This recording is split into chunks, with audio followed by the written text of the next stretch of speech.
Hello guys, welcome to my channel. आज हम सुनेंगे एक ईजन एफएफ स्टोरी का नाम है master fail in love with made boy. इस स्टोरी में ईवो टॉप है और जावजान बॉटम। चलिए हम सीधे स्टोरी पे आते हैं। एक बड़े से लग्जरियस मेंशन के अंदर डाइनिंग टेबल पे एक बहुत ही हैंडसम लड़का बैठ के खाना खा रहा था। वो लड़का बहुत ही हैंडसम था, मगर उसके फेस पे कोई स्माइल नहीं था। वो बिल्कुल एक बर्फ के जैसा कोल्ड था। वो पर्सन इतना ज़्यादा ग्रम्पी था। उसके आसपास जो सभी नौकर चाकर खड़े थे वो सभी बहुत ज़्यादा डर रहे थे। तभी उस मेंशन पे एक बूढ़ी दादी उनके साथ एक बहुत ही ब्यूटीफुल लड़के को लेके उस मेंशन में घुसता है। वो बूढ़ी दादी रूम के अंदर आके टेबल पे जो हैंडसम लड़का बैठा था उसको बोलता है, यंग मास्टर ईवो, ये हमारे मेंशन पे अब से खाना बनाने का काम करेगा। इस बात को सुन के ईवो अभी अभी उस बूढ़ी दादी के साथ जो लड़का आया है उसके तरफ देखता है। ईवो जब उस लड़के की तरफ देखता है वो उस लड़के की ब्यूटी को देख के थोड़ी देर के लिए अमेज हो जाता है। उसके बाद वो फिर से अपने सेंस पे आके उस बूढ़ी दादी को बोलता है, किसने बोला कि वो यहाँ पे काम कर सकता है? इस बात को सुन के वो बूढ़ी दादी ईवो को बोलता है, वो यंग मास्टर ईवो, इसका नाम जावजान है और ये बहुत अच्छा लड़का है और ये बहुत अच्छा खाना भी बनाता है। आप एक बार इसका बनाया हुआ खाना टेस्ट करके देख सकते हैं। तभी ईवो उस बूढ़ी दादी को बोलता है, अगर खाना बनाना ही होता तो किसी शेफ को हायर करते। ये लिटिल रैट क्या खाना बनाएगा? इसे देख के तो लग रहा है ये दिन की ज़्यादातर समय मेकअप रूम में बिताता है। ये खाना क्या बनाएगा? जाओजान चुपचाप होके ईवो की सारी बात सुन रहा था, मगर ईवो की इस बात को सुन के जाओजान अब गुस्सा हो जाता है। वो उसके धीमी वॉइस में बोलता है, आपको किसने बोला कि मैं मेरे दिन की सारे समय मेकअप करते हुए बिताता हूँ? अगर कुछ पता नहीं है तो आप इस बारे में बात क्यों कर रहे हैं? और अगर काम देना ही नहीं है तो बता दीजिए ना, मैं चला जाऊँगा। मुझे भी कोई शौक नहीं है आप जैसे खड़ूस पर्सन की घर में काम करने की। तभी वो बूढ़ी दादी जाओजान को बोलती है, तुम चुप करो, अगर यंग मास्टर ने सुन लिया तो तुम्हें सज़ा देंगे। तुम्हें पता है ना तुम्हारा फाइनेंशियल कंडीशन कैसा है और तुम्हें अपनी बहन की इलाज भी करवाना है, इसलिए बोल रहा हूँ चुपचाप खड़े रहो। अगर इससे भी ज़्यादा देर हुआ तो हम तुम्हारे बहन को बचा नहीं पाएंगे।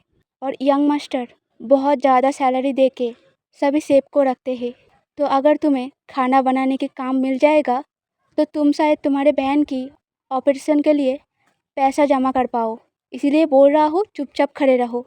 इस बात को सुन के जाओजान को याद आता है, सच में उसके पास कोई ऑप्शन नहीं है क्योंकि उसका बहन का कंडीशन बहुत ज़्यादा ख़राब है और उनका कोई पेरेंट्स भी नहीं है और ना ही कोई रिश्तेदार उन्हें हेल्प करना चाहते हैं। इसी वजह से जावजान को उसका पढ़ाई छोड़ के जगह जगह पे काम ढूंढना पड़ रहा है। ऐसा सब कुछ सोच के ही जावजान चुप करके वहाँ पे खड़ा रहता है। तभी जावजान बड़बड़ा के जो बातें बोल रहा था वो सारी बात ईवो को क्लियरली सुनाई देता है। वो कुछ सोच के उस बूढ़ी दादी को बोलता है, ठीक है वो काम कर सकता है, तो आप सब अभी यहाँ से जाइए। इस बात को सुन के सारे मेड और वो बूढ़ी दादी और उनके साथ जाओजान भी जाने लगता है। तभी ये वो जाओजान को बोलता है, अरे तुम कहाँ जा रहे हो? तुम यहीं पे खड़े रहो, मैंने तुम्हें तो जाने को नहीं बोला। इस बात को सुन के जाओजान बहुत ही कॉन्फ्यूज होके ईवो को बोलता है, मगर मैं यहाँ पे रह के क्या करूँगा, मैं भी काम पे जाता हूँ। इस बात को सुन के ईवो जाओजान को बोलता है, वो मैं डिसाइड करूँगा कि तुम काम पे जाओगे या यहाँ पे खड़े रहोगे। अब मैं जैसा बोल रहा हूँ वैसे करो, यहाँ पे चुपचाप खड़े रहो और बाकी सब यहाँ से जाओ। इस बात को सुन के मेट के साथ साथ वो बूढ़ी दादी भी बाहर से जाने लगता है। तभी जाओजान उस बूढ़ी दादी की हाथ को पकड़ के दादी को बोलता है, प्लीज़ दादी अब मुझे छोड़ के मत जाइए, मुझे भी आपके साथ जाना है। इस बात को सुन के वो दादी जाओजान को बोलता है, तुम पागलों जैसे बातें मत करो जाओजान, और तुम इतना डर क्यों रहे हो? यंग मास्टर एक अच्छे पर्सन है, इतना मत डरो। और मैं पास में ही हूँ। ऐसा बोल के वो बूढ़ी दादी जाओजन से अपना हाथ छुड़ा के वहाँ से चला जाता है। तभी ही वो बैंक से उठ के जाओजन की करीब आते हुए जाओजन को बोलता है, तो बताओ तुम्हारा नाम क्या है? ऐसे बोलते हुए वो जाओजन की और भी करीब जा रहा था। इस चीज़ को देख के जाओजन धीरे धीरे पीछे हटने लगता है। तभी वो जाओजन के एकदम करीब आके जाओजन को बोलता है, तुमने बताया नहीं तुम्हारा नाम क्या है? इस बात को सुन के जाओजन घबराते हुए पीछे हट के ईवो से बोलता है, दादी ने तो बताया था ना। इस बात को सुन के ईवो मुस्कुरा के बोलता है, क्या तुम एक बच्चे हो जो तुम्हारा नाम वो बता देगी? क्या तुम खुद का नाम खुद के मुंह से नहीं कह सकते?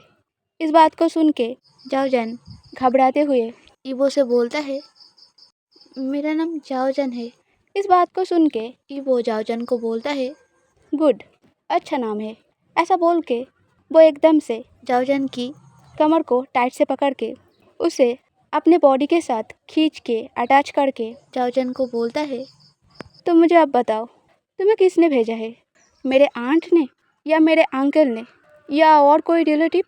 इस बात को सुन के जाओजन बहुत ही ज़्यादा कॉन्फ्यूज़ होके ईवो को बोलता है, आप ये क्या बातें कर रहे हैं? मुझे कुछ समझ नहीं आ रहा है। और आप मेरे कमर को छोड़िए, आप अचानक से ऐसे बदतमीजी क्यों कर रहे हैं? इस बात को सुन के ईवो जाओजन को बोलता है, तो इनोसेंट बनने की कोशिश कर रहे हो? बन के भी कोई फ़ायदा नहीं है, क्योंकि इससे पहले भी तुम्हारे जैसे बहुत से पर्सन मेरे पास आया है, कभी कोई लड़का तो कभी कोई लड़की, और उन सब का मोटिव एक ही था। तुम्हारा भी शायद कोई ऐसा ही मोटिव होगा, तो खड़े क्यों हो? जो करने आए हो वो स्टार्ट करो। ऐसा बोल के ईवो एकदम से जाओजन के कंधे से उसके टी शर्ट को हटा के वहाँ पे किस करने लगता है।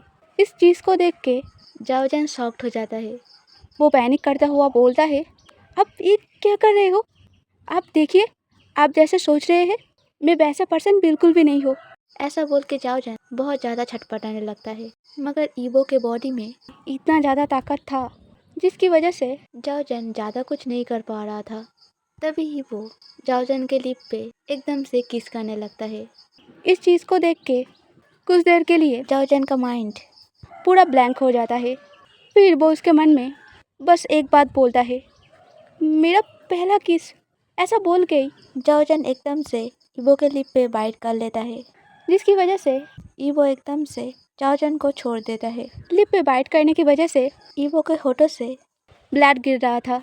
ईवो उसके होठों के ब्लड को लिक करके जाओजन की तरफ देख के बोलता है, सो स्वीट, तुम्हें जिसने ही भेजा होगा तुम्हारे साथ खेलने में मज़ा आएगा। इधर दूसरी तरफ जाओजन को कुछ समझ नहीं आ रहा था कि वो किस बारे में बात कर रहा है, मगर उसे बहुत ज़्यादा गुस्सा आ रहा था। इसी वजह से वो एकदम से ईवो के सामने जाता है, जिस चीज़ को देख के ईवो जाओजन को बोलता है, क्या हुआ?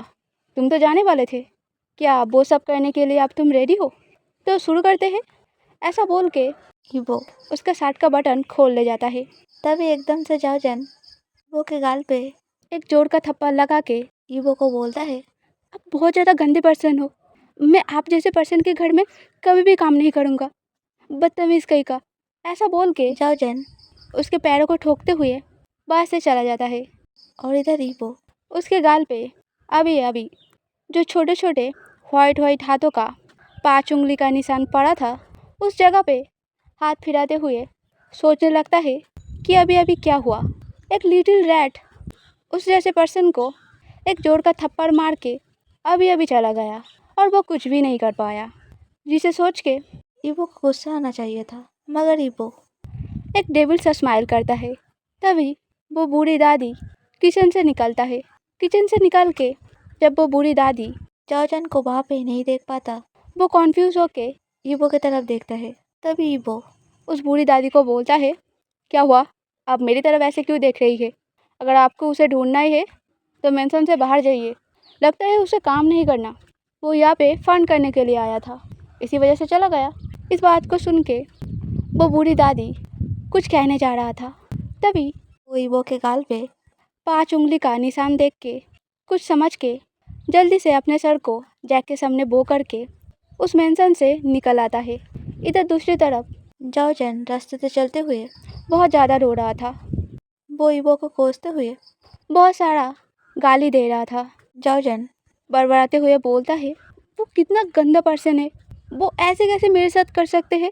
हम माना कि मैं उनके घर में काम मांगने गया था, मगर वो मुझे किस तरीके का पर्सन सोच रहे थे। क्या मैं ऐसा दिखता हूँ? मुझे नहीं करना उन जैसे पर्सन के घर में काम। तभी उसे रियलिटी हिट होता है कि अभी उसे पैसों की ज़रूरत है। इस बात को सोच के स्काई अपने मन में बोलता है, मगर उस घर में खाना बनाने की जो पैसा वो मुझे देंगे, शायद इससे मेरे बहन का हॉस्पिटल का बिल मैं अच्छे से चुका पाऊँगा। मगर अगर मैं उनके घर में काम ना करूँ तो मुझे नहीं लगता मैं मेरे बहन का इलाज स्टार्ट कर पाऊँगा। मगर मैं तो उन्हें थप्पड़ मार के बाहर चला आया। अब मैं वापस कैसे जाऊँ? और वापस जाऊँ भी तो वो पर्सन बहुत ज़्यादा गंदे हैं। तभी वो बूढ़ी दादी पीछे से आके जाओजन को बोलता है, तुमने क्या किया? क्या तुमने यंग मास्टर को थप्पड़ मारा? जाओजन हिचकिचाते हुए बोलता है, मगर वो ऐसा बोल के वो अपने आप को ही रोक लेता है, क्योंकि अगर वो सच बोलेगा तो शायद दादी माँ उसे ही बुरा समझे। इसी वजह से वो कुछ नहीं बोलता। वो उस बूढ़ी दादी को बोलता है, नहीं तो मैंने नहीं थप्पड़ मारा, आपको क्यों ऐसा लगा? इस बात को सुन के वो बूढ़ी दादी जाओजन को बोलता है, तुमने नहीं थप्पड़ मारा तो उनके गाल पे 5 उंगली का निशान कैसे पड़ा? तुम ही तो थे ना उनके साथ। अगर तुमने ऐसा कुछ किया है तो प्लीज़ मुझे बता दो, क्योंकि इसके बाद मैं भी वहाँ पे काम नहीं कर पाऊँगा। वो बहुत ज़्यादा गुस्से वाला पर्सन है। तुम सच सच बताओ, क्या तुमने ऐसा कुछ किया है? इस बात को सुन के जाओजन उसके सर को ना में हिलाते हुए बोलता है, नहीं नहीं दादी माँ, मैंने ऐसा कुछ नहीं किया है। तभी वो दादी जाओजन को बोलता है, तो फिर तुम चले क्यों आए? मेंशन पे जाओ, मैंने तो तुम्हें वहाँ पे कुकिंग करने के लिए बोला था। तुम वापस क्यों चले आए? ऐसे ही करोगे तो वो तुम्हें काम से निकाल देंगे। इस बात को सुन के जाओजन उस दादी को बोलता है, क्या उनके घर में आप जाना ठीक होगा? इस बात को सुन के वो दादी कन्फ्यूज़ होकर बोलती है, हाँ ठीक होगा, क्यों? क्या तुमने कोई उल्टी सीधी हरकतें किया? मैं तुम्हें बोल रहा हूँ जाओजन, अगर तुमने किया है तो मुझे सच सच बता दो। इस बात को सुन के जाओजन दादी को सच सच बताने जाता है, मगर वो हिम्मत जुटा के कह ही नहीं पाता। तभी वो दादी जाओजन को बोलता है, ठीक है वो सब बातें छोड़ो, मुझे कुछ काम है तो मैं अब जा रहा हूँ। तुम एक काम करो, तुम मेंशन पे जाओ, जाके यंग मास्टर के लिए खाना बनाओ। इस बात को सुन के जाओजन एकदम से उस दादी का हाथ पकड़ के बोलता है, आप नहीं चलेंगे, मुझे अकेला जाना पड़ेगा। प्लीज़ दादी, आप मेरे साथ चलिए, मैं अकेला उस मेंशन पे नहीं जाना चाहता। तभी दादी जाओजन को बोलता है, तुम क्या बातें कर रहे हो? मैंने बोला ना मुझे कुछ काम है, मैं थोड़ी देर में वापस आ जाऊंगा। तुम जाओ और कुछ नहीं होता, तुम इतना ज़्यादा डर क्यों रहे हो? इस बात को सुन के जाओजन अपने मन में बोलता है, क्या कुछ नहीं होता, मैंने उन्हें थप्पड़ मारा है, और अगर मैं अभी वहाँ पे गया और वो मेरे गाल पे भी थप्पड़ लगा दिए, वो जिस तरीके का पर्सन है, उनका एक थप्पड़ खा के मैं तो बेहोश हो जाऊंगा। और ये बात मैं दादी माँ को भी नहीं बता सकता, क्योंकि वो मुझे बहुत डांटेंगे। तभी वो दादी जाओजन को बोलता है, क्या हुआ जाओजन, जाओ ना, यहाँ पे क्यों खड़े हो? क्या तुम नहीं चाहते कि तुम्हारा बहन का इलाज जल्दी से जल्दी स्टार्ट हो? इस बात को सुन के जाओजन और कुछ नहीं बोल पाता। वो डरते हुए फिर से मेंशन की तरफ चलने लगता है। जाओजन मेंशन के सामने जाके बहुत देर तक खड़ा रहता है। फिर वो बहुत ज़्यादा हिम्मत जुटा के मेंशन के अंदर घुसता है। जाओजन मेंशन के अंदर जाके इधर उधर देखने लगता है कि डाइनिंग रूम के अंदर और कोई है कि नहीं। जब जाओजन देखता है डाइनिंग रूम में कोई भी नहीं है, वो एक रिलीफ का सांस छोड़ के अपने मन में बोलता है, अच्छी बात है कि वो यहाँ पे नहीं है, मैं जल्दी से खाना बना के यहाँ से चला जाऊँगा। सब बोल के जाओजन थोड़ा सा मुस्कुरा के डाइनिंग रूम से किचन की तरफ जाने लगता है। तभी पीछे से कोई पर्सन बोलता है, क्या हुआ, तुम वापस आ गए? तुम तो चले गए थे ना? इस बात को सुन के जाओजन का पूरा बॉडी फ्लिंच हो जाता है। वो घबराते हुए जब पीछे मुड़ के देखता है, उसे दिखाई देता है ईबो उसके फेस पे एक डेविल सा स्माइल लेके उसके तरफ ही देख रहा है। आज के लिए इतना ही। अगर आपको स्टोरी पसंद आया है तो लाइक करना, कमेंट करना, सब्सक्राइब करना।